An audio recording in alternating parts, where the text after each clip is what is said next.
पुराणानाम् आलयं नमामि भगवत्पादं शङ्करं लोकशङ्करं शङ्करं शङ्कराचार्यं.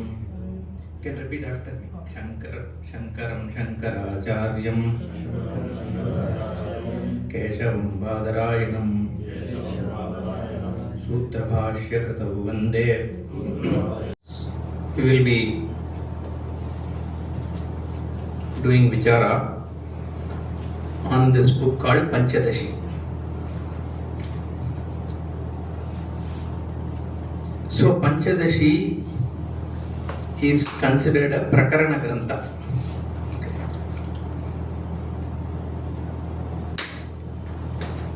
So let's see what is a Prakarana Grantha. Like Jaishankarji mentioned,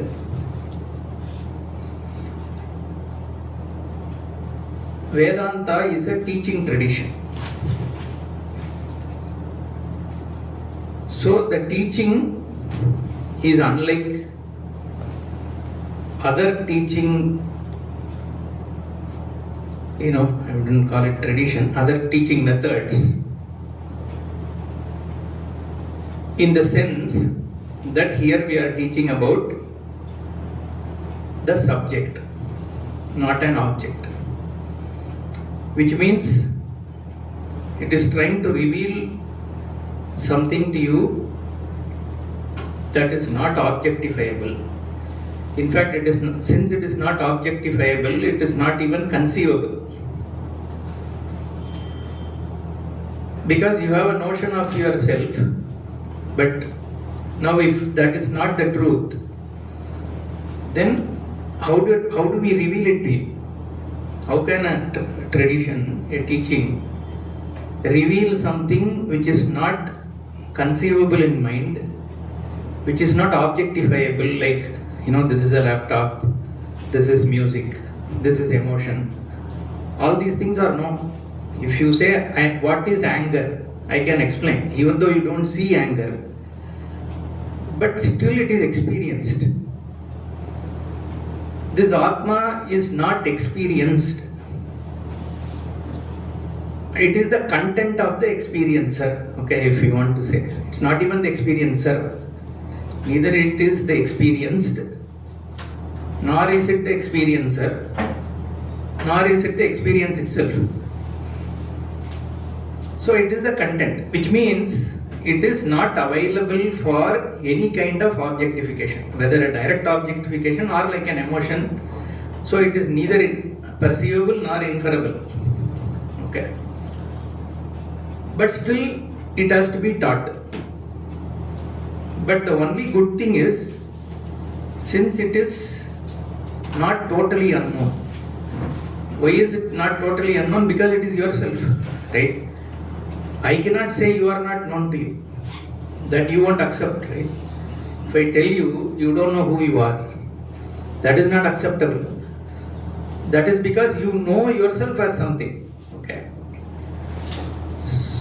But it is not known in the right sense.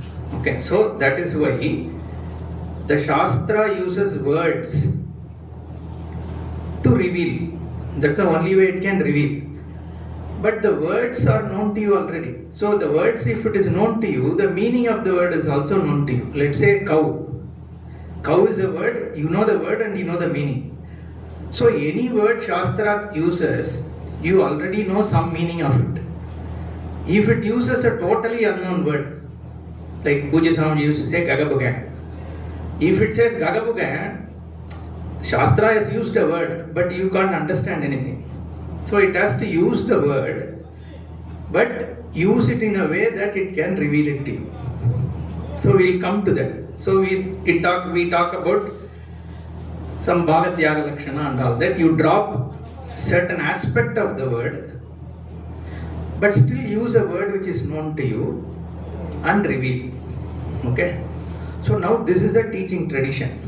So the person who teaches should know what he is teaching about and should know how to teach it. Because the way Shastra uses the word, I should also be able to understand and use it in a way that you understand. So therefore there is a teaching tradition. And this teaching tradition, the other question comes is, how do you know what is taught is a knowledge? So you need a proper valid means of knowledge. Okay, suppose I say this is black. You look at it and you will say, no, I am lying. So now there is a conflict. What is the conflict? Your eyes are showing it's brown, right? Now I am saying it is black. So which is a valid means of knowledge? Is it my words or your eyes? So your eyes are valid means of knowledge for color, right? So even if your ears hear a sound, that sound cannot contradict what your eyes are showing. So which means what? The means of knowledge is the only way to get that knowledge, right? For getting the color, there is one means of knowledge which is eyes, and no other means of knowledge can get you that color nor contradict it. Okay? So what an eye can see cannot be contradicted by ears, cannot be contradicted by tongue. So you need a valid means of knowledge, the definition of which is that should be the only way to know it, and whatever is known through it is not contradicted by any other means of knowledge. So that is the definition. So what is now the means of knowledge for Atma? So it has to be words. There is no other way to know, because it is not objectifiable. So I cannot come and put your own Atma in front of you. That's not possible. So how do I know? Only through words. Words are like a mirror. Okay, how do you know your face? So there is no, I can't show your face to yourself, right? I can only show a mirror. Once a mirror is shown, you see your face. So the words like a mirror are shown to you so that you realize yourself. That is how Vedanta works. And that means of knowledge is what is called Shruti, the Veda. So now the question is, then it's a belief, correct? Every religion will come and say that my book is the means of knowledge. So what is the guarantee that Veda only is means of knowledge? Okay. We accept it is a belief to start with. Okay. There is no other thing to say, right? You have to start with the belief. But the difference between other books versus Veda is saying you will gain this when you are alive. So it is verifiable in this birth. Whatever is revealed can be and will be revealed here and now. So you can gain it because it is yourself when you are alive. So it's not telling you after death you will become free. That's not what it is saying. Or it is not saying after death you will go to some place where there is no sorrow. Okay? It's not saying that. So Veda is saying, I will show you who you are as a free entity, free from all this dukkha, here and now. Okay? So though it is a belief to start with, it is a verifiable belief. Okay? So we take, where I am coming to is Shruti or the Veda is considered the means.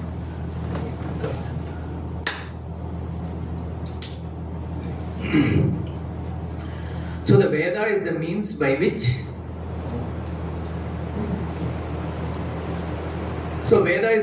which you know yourself.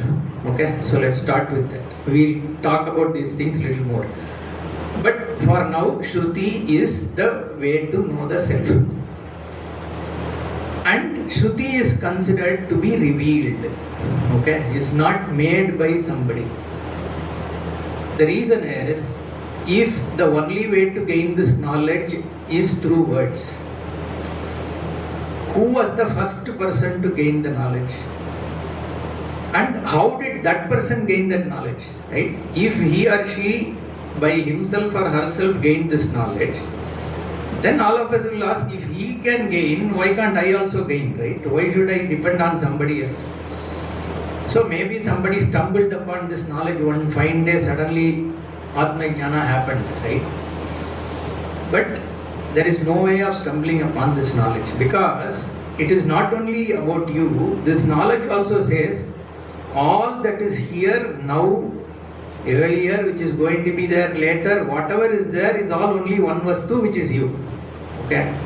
So how can somebody stumble upon a knowledge like this? So that means even the first person should have gained this knowledge through words by somebody. Some guru should have shown it. Because I'll just cover this, I thought I'll talk about it little later. See, how does this knowledge take place? Is you have to suspend your ego and then let the vision work. Okay? No, for only when you are listening you can do that. When you are pursuing and searching for it, you are already assuming yourself to be a searcher. Okay? Or you are trying to seek, you are trying to know something, right? So you are taking yourself to be a knower when you are trying to know, right? But the truth here is hidden in the knower. Okay? So without suspending the knower, I cannot know myself. So which means the only way this knowledge can take place is through Shravana. Okay? Only when you let yourself exposed to the vision of Shastra through a guru, then only this knowledge can take place. That's why you cannot take a book and study and say that I have gained jnanam. You could have gained some meaning of the words, but the self-knowledge is not possible unless you suspend yourself temporarily and let the Shastric vision work on you. Therefore, the first person also should have gained this from a guru only. Okay? So the tradition says, like suppose I ask you, Swamiji asked this typical question, right? You know who is your father? You know who is your grandfather? Suppose you ask who is your great grandfather, you will know. Suppose who is your great grandfather's great grandfather, you don't know, right? And where did it all start? How was the first person born? Suppose you ask the question. Or like when did the time start?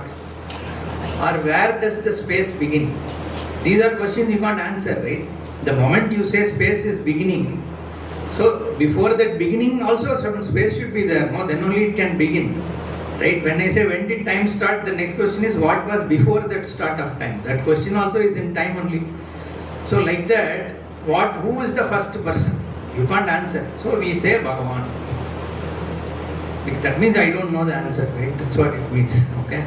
So here also, Shastra says, who taught this is Bhagavan. Okay?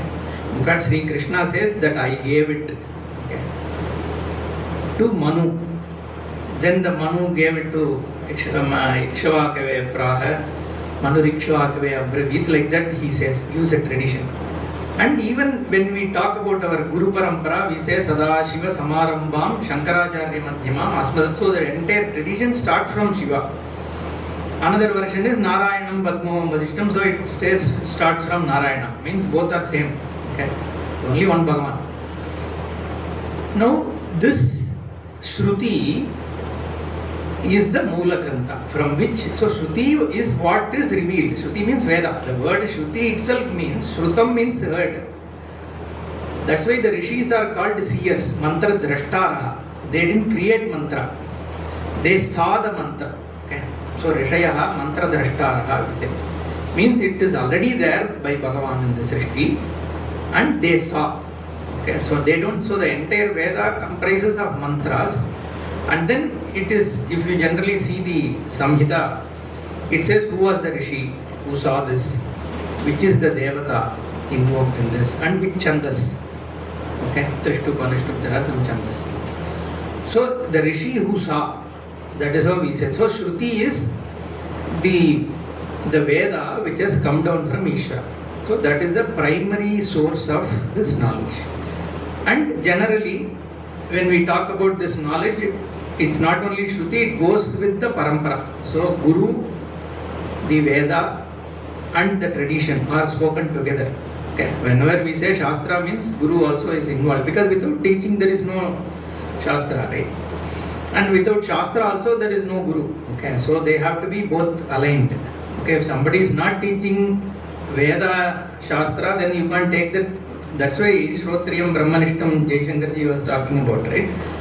Guru meva abhigachyet. So the Guru has to be somebody who should have himself or herself listened to Vedanta, Shrotriya, and the person who is rooted in this knowledge, Brahmanishtam. So the Shastra and Guru have to go together. Okay, so this is the primary. Then we have what is called Smriti. Okay, Smriti means what has been written by great men by following what is given in Shruti. Okay, so the Shruti is the Mula Grantha, and to expand what is unsaid in Shruti, see, Shruti just tells you this is all that is here is Brahma. Okay, and gives some methods how to show that. Now there is a lot of other practical things, right? How do I qualify myself for that? And how will I handle my emotions? How should I act in the world? What is right and what is wrong? Shruti doesn't say all that. Shruti just reveals, because it's only a means of knowledge. It can't give you explanations. Okay? It will show this is what it is. Now if you don't understand, Shruti doesn't take so much trouble to give all the necessary details. So the Smriti Kartas like Veda Vyasa and all that, they created, like Bhagavad Gita is a Smriti. Okay, so this Bhagavad Gita expands on what is there in Shruti. Okay, in fact, I was telling in one of the class, Kalidasa in Raghuvamsa, he narrates a story where the Guru asked his Shishya Gautama to get that Nandini, which is Kamadhenu's baby, right, calf. So he asked him to follow it. Actually, I forgot the exact story, but he was asked to follow that. Wherever that cow goes, just go behind it. And this person just follows it without taking the eye off it. Okay. And Kalidasa gives an analogy for that, saying that he followed the cow just like the way Smriti Granthas follow the Shruti. Okay. That means he is trying to say that he followed it so closely like how the Smritis follow. That means Smritis are nothing but just a reflection of what is given in Shruti. In fact, Shankaracharya, while starting the Bhashya for Bhagavad Gita, says Smriti has to be considered a pramana because it follows Veda. Whatever was given in the Veda, Veda Vyasa has created it in the form of this book. Since he has done that, this can be considered to be a pramana. Okay, so the validity of what Bhagavan spoke, okay, Bhagavad Gita is supposed to be what Bhagavan spoke to Arjuna. And whatever Bhagavan has spoken also is considered to be a pramana only because he followed Shruti. Okay, so that means Shruti is considered the primordial text and Smriti is the next. And thirdly, we talk about Nyaya Grantha, which is the Mimamsa, which is Brahma Sutra, which basically picks up the Shruti Vakyas and then gives the essence of it in a sutra format. It's more an analysis. What is the purport of Shruti? Is what is revealed by the Nyaya Grantha. That is the third. These three are called Prasthanatraya, the main three books. And Adi Shankaracharya has written commentaries on these three. 10 Upanishads, one Bhagavad Gita, and the Nyaya Sutra, which is Brahma Sutra, which is the Nyaya Grantha. Now, other than these, there are few books. Okay. So, this Panchadashi also comes under the fourth category, which is called Prakarana Grantha. Okay, like Tatvaviveka-prakarana and all that. These are usually augmented books, just like Smriti, but we don't give a Smriti status.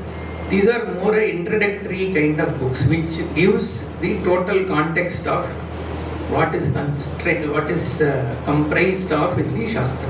Okay, that is the context of Panchadashi. Okay, it is a Prakarana Grantha. Who has composed this? Why is it called Panchadashi? Name is very simple. 15. Panchadasha means 15. So it comprises of 15 chapters.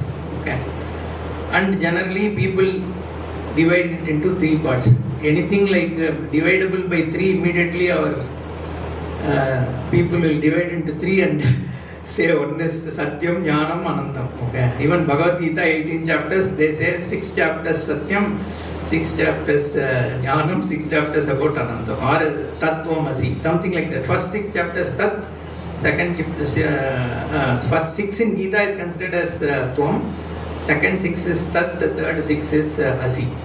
So here it was considered Satyam Jnanam Anantam. The first 5 chapters are considered as talking about Satyam. It is called Tatvaviveka. This one, the Viveka is what is comprised of in the 5 chapters. The second 5 are called Deepa. Deepa is primarily about Jnanam. Okay, we will talk about it. And the last 5 is Ananda. Okay, so and he names the chapters also like that. Okay, Nataka Deepa, like that he gives name.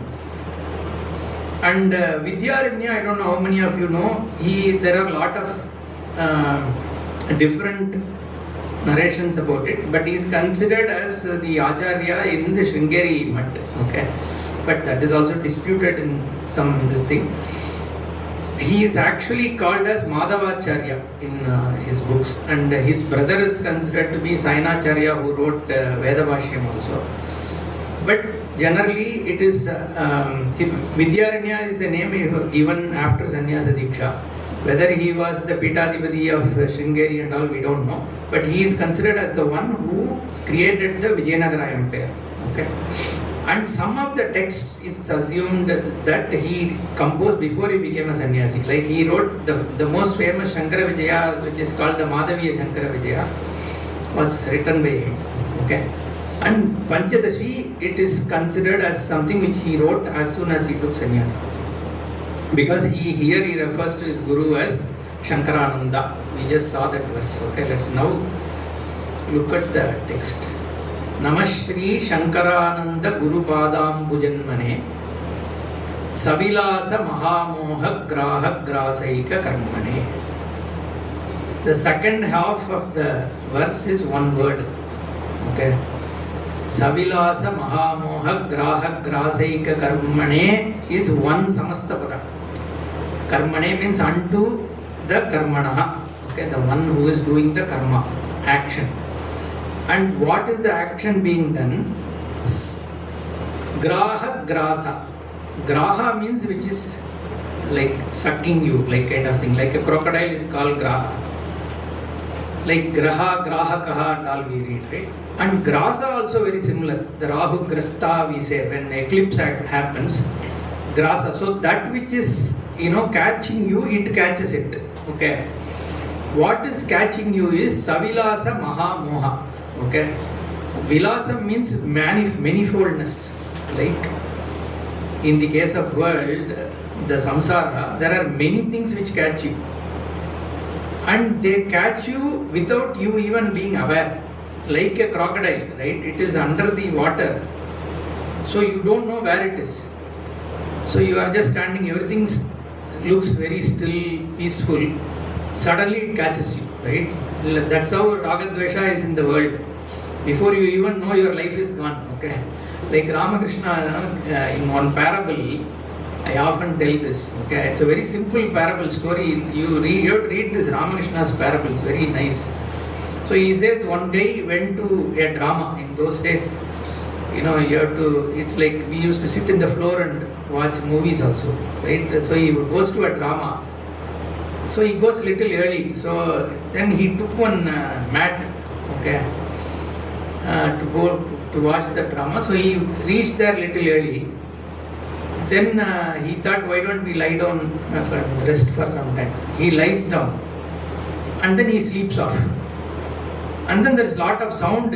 He thinks the drama is starting. He wakes up, he sees the drama is over. Okay. And then he rolls the mat and goes away. He said, that's how our life is. Okay. So you came here for some purpose. By the time you even realize that there was some purpose, it's already over, right? So its time has come. Because that is how the whole graha, I am just saying, by the time you realize, you are already being caught by the crocodile.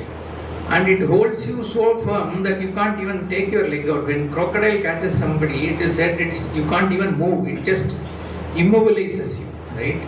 That's why he uses graha. But this Savilasa Mahamoha, the one which is not only, it is like one thing, that it is Savilasa, it has so many things, right? Each person, and every day something new comes also. The moment you open your mobile phone, WhatsApp, you don't know what to look for, right? There are thousands of things depending on your interest, this, that. So any which thing can grab you. People come to study Vedanta and suddenly they get caught into this Vyakarana. And they go so deep, Vedanta is like forgotten. Okay, you came to Vedanta for Atma Jnana. Now the Sanskrit and the Panini Sutras are so involving, which is essential. It is needed for you to learn Vedanta, but people become so engrossed. Then that's why Nahi Nahi Rakshati Dukrinj Karane, he wrote Shankara also. So there are many things which can grab you, right? That's why it says Savilasa, and it is Mahamoha, and it is like intoxicating. By the time you realize you are already so deep, and to even come out is so difficult, that kind of a graha, something breaks, it captures that crocodile. Okay, what is that? He says, Namashri Shankarananda Guru Padambujanmane. So the Pada Ambuja, ja means born. Ambu means water. That which is born out of water is lotus, right? So the Guru Pada Ambuja. Okay. So that lotus feet of the Guru is the one which removes that crocodile. Okay. Now, why this Guru? Guru is always linked to Padambuja, right? See, Bhagavan, you say Rupa, your altar of worship.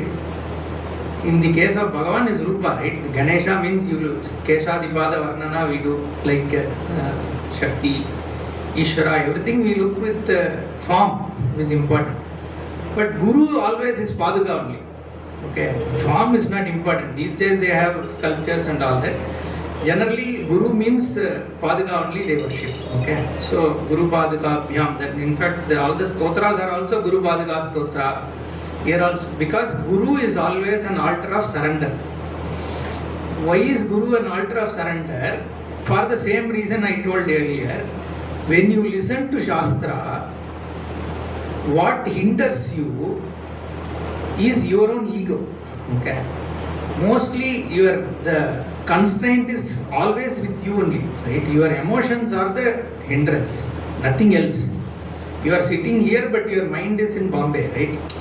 That's human, right? You cannot listen more than 4 minutes. After that it goes somewhere, and after, I'm sitting in the class, it comes back, okay? So, but that's how the mind is, that's okay. But there is also this other problem of emotional hindrance, okay? Because this Vedanta tries to liberate you.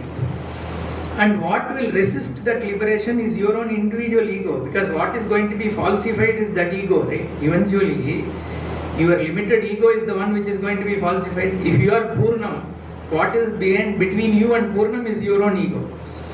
So the more you bring Ishvara into you, Swamiji used to say that the more Ishvara you bring in your life and less of you, okay, bring more Ishvara, reduce you, right, is how you can gain that jnana. And similarly, when you are listening to Shastra, what is an obstruction is your own mind, the unconscious. And so what will happen is when you listen, immediately some conflict will come. He is saying this, do I agree with this or not agree with this, right? Generally Swamiji will say, some people come to class, if the person who is teaching, what that person says aligns with what I am thinking, he is correct. If it doesn't align, then he is wrong. And I get away from the class after thinking like this. That means however I came, I am going back the same way. Like Swamiji used to say this, Bhagavad Gita as it is, if you read, you will remain as you are. Yes, Swamiji used to say. Because it is, if you are a Dvaiti, and he says you are a Dvaiti, you are different from Ishvara. Some book says that. You already thought you are different from Ishvara. And the book says you are different from Ishvara. Then you remain the same, right? Nothing new you are taking. So, what I am saying is this personal, your own firm commitments, right, in your mind, you are committed to certain thoughts. All of us are, right? We think this is what is right. There are certain things where we have very, very firm beliefs. Nothing wrong with it, right? Even I had, you will have, everyone will have. Not in everything, in certain things. Now suppose Shastra says something, Guru says something which conflicts that. Then do you re-evaluate your thought or you stick to yours? That will depend on how much Shraddha you have on the person whom you are listening to, right? So the Shraddha becomes the primary condition. If you can't have that Shraddha, why listen, right? The Guru is not seeking people, oh come listen to me, right? So it is we who go so that we can know. So that means you need to have that Shraddha. That is what is the only thing sought. That is why Guru Padam Bhujanmane. So when you are, it is not the Guru's grace that is removing the crocodile. He says the Guru's Paduka. That means it's not the Guru. It is your own surrender. The moment you say the Guru Paduka is the one which is relieving it, that means my Shraddha in Shastra is the one which is going to take it away. Okay. So and this Shankarananda is supposed to be Vidyaranya's Guru. And this Shankarananda, they say, is the one who wrote Shankaranandi commentary on Bhagavad Gita. There is an Atma Purana or something. So I have very little knowledge on Shankarananda's works. But that is what I read, the Shankarananda. So he is saying, Namashri Shankarananda Guru Pada Ambujanmane, which is the one which Savilasa Mahamoha Graha Grasaika Karmane. And this Sri Shankarananda Guru Pada Ambujanmane is one word. Okay? Savilasa Mahamoha Graha Grasaika Karmane is one word. That is the beauty of Sanskrit. You can create word from the root and you can make word from words. So we have this Tadita. So like Dasharathasya Putraha, you can say Dasharatihi. It's one word. Like Pandu's Putra is Pandava, Kunti Putra Kaunteya, like that. And that is Tadita. And then you can also have Samastapada. Like you can combine words, right? Savilasa, Vilasena Sahavartate, that is Savilasa. And then Savilasa Mahamoha. Mahamoha itself is a compound. Okay? And Savilasa Mahamoha is a compound. This is a compound and that is a compound. You add Mahamoha. Then Graha is one word. Grahasya Grasaha. Okay? Then again you combine that. Graha Grasa. Then Savilasa Mahamoha and Graha Grasa is combined. And that alone is the work. Okay? So it is, everything is combined into one word. Okay? Namashri Shankarananda Guru Padam Bhujanmane Savilasa Mahamoha Graha Grasaika Karmane. Okay. Now, Prakarana Grantha, I'll give some more about it. Right? Why do you need these Prakarana Granthas? These introduce certain words. Like I said, words are very important in Vedanta. Because words, if you understand words properly, only you will gain jnana. Because only words are revealing. So there is always something called paribhasha. Like a scientist, suppose he talks, right? You will only understand is and not and all that. Remaining words, suppose you are listening to a commentary. Okay. So the cricket commentary. You are not very familiar with cricket, then what will you listen? The bowler is moving from the pavilion end. Right arm round the wickets, bowls an outswinger, the batsman drives it towards mid-wicket, but it takes an edge and goes to covers. Now somebody who doesn't know all the technical terms, the only thing you will understand is some ball was bowled and it was hit, right? Remaining you don't understand. What is right arm, over the wickets, off outswinger, mid-wicket, deep mid, you won't know. This is called paribhasha. Only people in the cricket circle will understand what this means, right? And any subject you want to understand, that paribhasha is important. Like Swamiji used to remark this, somebody went and told him, this was in the early 90s, that Swamiji, I don't have windows. Okay. He said, what windows? Only window I know is this window, right? So somebody was talking in the context of some laptop. And Swamiji said, for me, when they talk, I only understand is and what not and all that. Everything in between I am not able to understand, right? Because there is a paribhasha. So this Vedanta, first thing is you need to understand what these words mean. Otherwise somebody will say Asti, Bhati, Sat, Jnanam, Yaptihi, right? Then you won't know. Only thing you heard is some Brahman is there, which is all pervasive. I don't know where it is. So that much only we all know, right? So we hear Brahman, Atma. Now all the other things, words you don't know.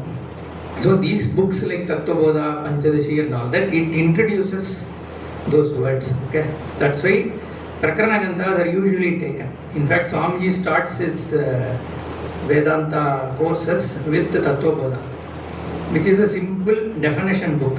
It will say Atma Kaha, it will ask who is Atma.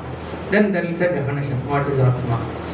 That alone will not give you knowledge, but at least the definitions you can understand. Okay, here also, this why I have to say this is, this one chapter talks about everything. It talks about Samvit, what is Atma, Pratyekatma.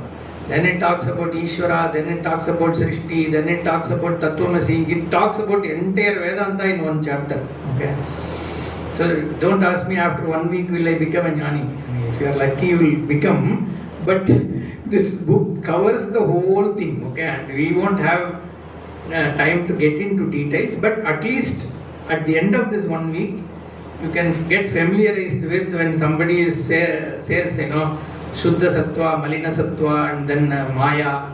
There is another problem we say, Maya. So the ISKCON fellows say Advaitis are Mayavadis.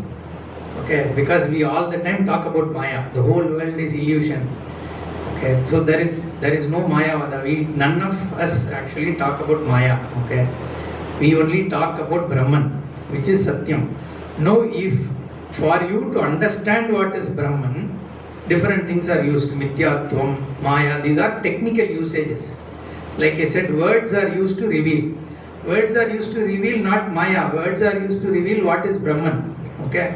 In order for revealing Brahman, we have to use some technical words. One of the technical word is Maya. Maya doesn't mean illusion. Okay. Maya, we will talk about Maya later. When these guys say we are Mayavadis, don't accept that. Okay. Shankara, Swamiji used to say we are Brahmavadis. Okay. We are realists. In the sense there is only Brahman. All that is, he says, all that is here is Ishvara. We don't say there is one God. We don't say there are many gods. Swamiji says, we say there is only God. Okay, all that is here is only Bhagavan and nothing else. So where is Maya here? Because you are seeing a world, and if everything is Ishvara or Bhagavan, how come this world is seen? Okay, so for explaining how come, so that you arrive at what is Brahman, we use a technical term called Maya. Okay, and we explain Maya saying that that which does not exist is Maya. Okay, Yama sa Maya. Okay, that which doesn't exist is Maya. That means that is how it is defined. But then why are you talking about it? To show Brahman. Okay, so there is no Mayavadi or anything that we should accept. Okay. Anyway, so this why I went into Maya is this text also talks about Maya.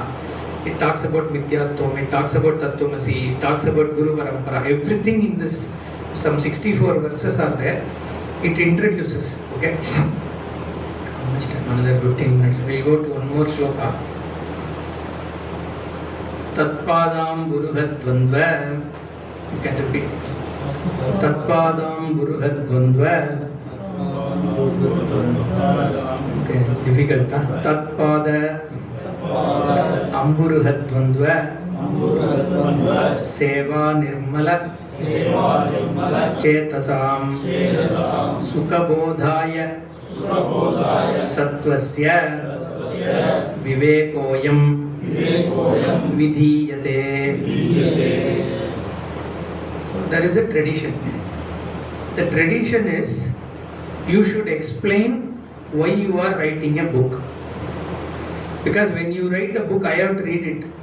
Okay, I don't have infinite time to waste in reading whatever you write, right?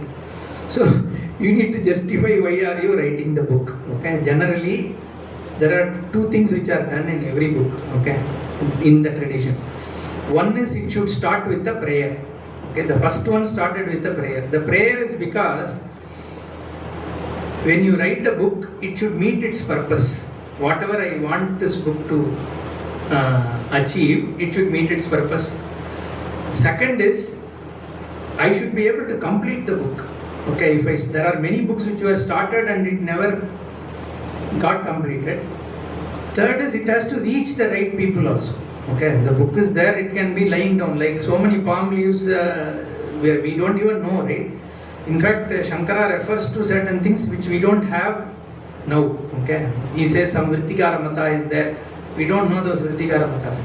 And then Dravidacharya is quoted. There are no books of Dravidacharya. So we don't know how many of them are lost in time.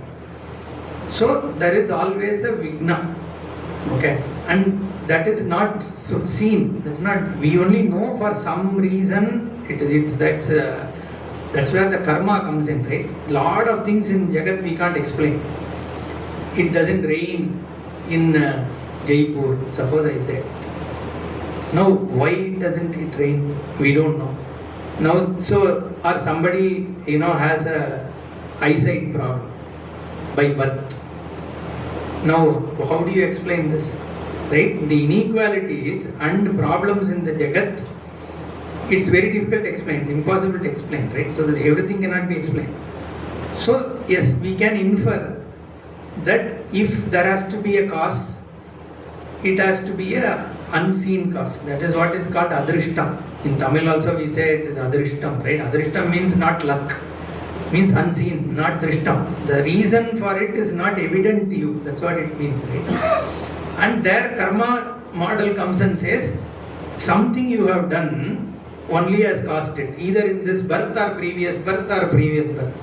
That is where the entire karma model, and the karma can be for individual, for collective, for whatever, right? There are many reasons.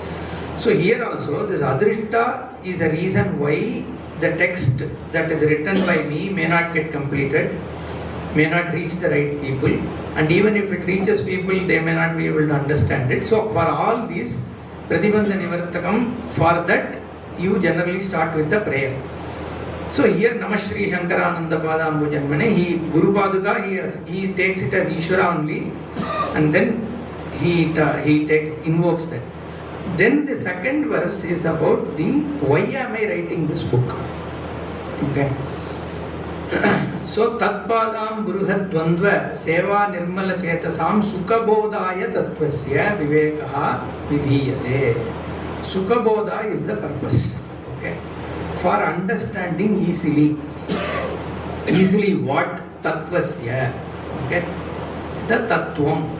Tattvam is a word which means the essential nature of something, okay. That tvam is added with anything, right?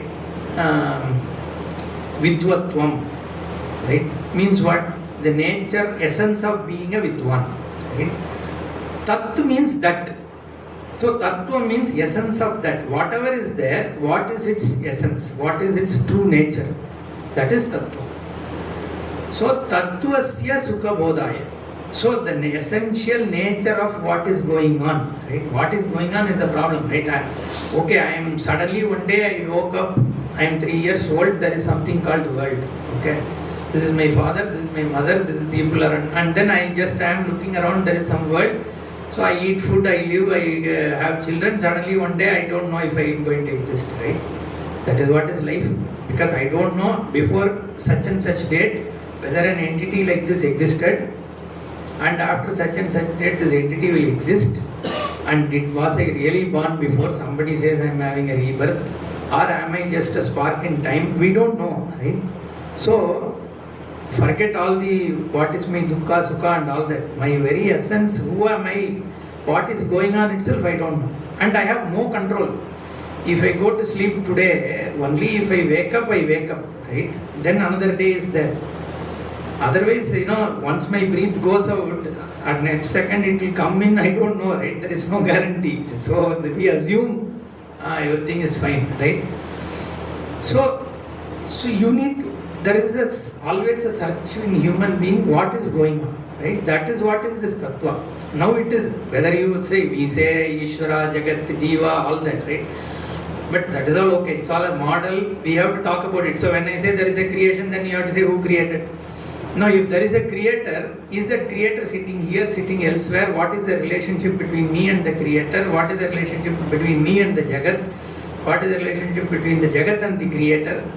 Right? All this we need to understand. So is he sitting somewhere and creating this Jagat? If he created, why did he create? And if he created this Jagat, why so much of imbalance in Jagat, right? Why has he given me only problems but neighbor is all happy every day, right? That kind of a thinking is there. No, none of this we all know answer for. So the essence, now you can start from there, or the general question is what is, okay? That is the tattvam, right? What is it like all these are true, or is the truth beyond all this, the obvious differences I am seeing, right? So that is the Vedanta Vichara. If God is there, I need to know, okay? If God is there, that also I need to know, because I am here, right? I am struggling. Who caused me? Who created this struggle for me, right? I am not happy having this body, which every day is deteriorating, right? Yesterday I could see properly, today I am not able to see properly, right? So it is deteriorating. I didn't ask for this body, right? I didn't go and tell God, give me this body, right? So somebody we created who is accountable for my trouble. You can't say that I am myself accountable. Now, see, though we can say karma and all, but is it acceptable to us that previous birth, I don't even know what wrong I did, okay?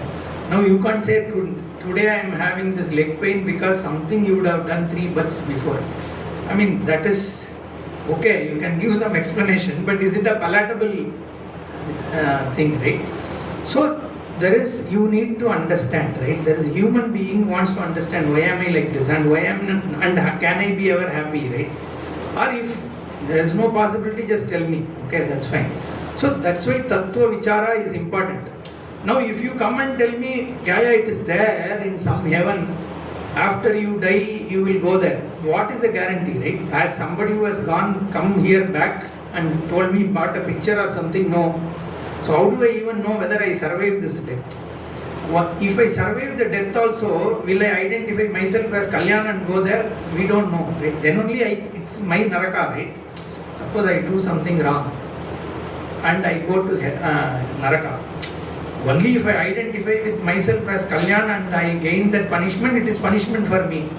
If I leave my body here and my identity as Kalyana and some Atma only goes, how do I care, right? So there is all these things we need to understand, right? So because there are so many questions. That is why Tattva, let us look at it objectively, okay? That's why Vedanta Shastra is looking at things as it is, right? It's not telling you to believe something. And those beliefs are also just, what does that belief tell you? When somebody tells, only in heaven you can be happy, means they are telling you that in this world you can never be happy. That is what it means, right? All the heaven and all that business is just to tell you that here and now you can't be happy. Just forget it, right? Just believe me, only my God will get you to heaven. If you believe the other God, you will not go. That's what they say. So they just collect crowd so that they can be secure, okay? See, suppose I have a belief and nobody else has the same belief. Then what will happen? I am insecure. Am I correct or wrong? Right? I am always doubtful. Maybe I am. So once I have 100 more people, then I am comfortable. Okay, so I have some followers. So other than this, what can be the reason? Tell me. Because the person who is telling himself or herself is not sure. How does somebody who is preaching you about heaven know that really heaven exists? He or she just believes it, right? There is no other reason. Now that belief is superimposed on you and make you also follow, and then you go and fetch some more people because you also again become insecure. But here the Tattva, the reason I'm not here to criticize them. The reason I'm talking about it is because the Tattva means you should be objectively in a position to look at it. Okay, that is the Tattva. So this whole Sukhabodha is this Tattva which the Shruti is showing you. Are you able to assimilate it easily? Okay. And how does he make it assimilatable easily? This Vidyaranya, the way he does, right? He uses some very beautiful analogies and examples to bring about that knowledge. Okay. For example, he talks about one Chitrapata, right? How does this consciousness reflect in a medium? He talks about a painting where there is a white cloth, okay, and in that white cloth a scenery is depicted, and in the scenery there are mountains, there are trees, there are birds, there is an elephant, and there are people, and people wearing dresses, and some are wearing white color dress, some are wearing green color, red color, and all that. And then he says all these dresses are all based on the same cloth on which it is drawn, but you see the white colored cloth only in the white dress of one of the persons. Okay, so that even though everything is the white cloth, okay, but it is available only as one person's dress. Okay, so through that one person's dress, you understand the color of entire cloth. Correct? That is an analogy to show if everything is Chaitanyam and it is available only in your own mind, how do you understand that it is the one that exists everywhere? Okay, so it's a very detailed thing, but think of how he is presenting the fact of availability of consciousness in your buddhi as opposed to all that is here being the Brahman or consciousness by giving an analogy of this Chitrapata. Okay, so in every chapter he brings such very beautiful analogies. That is why this Panchadashi is actually considered to be one of the prominent Prakarana Granthas in the Vedanta treatise. Okay.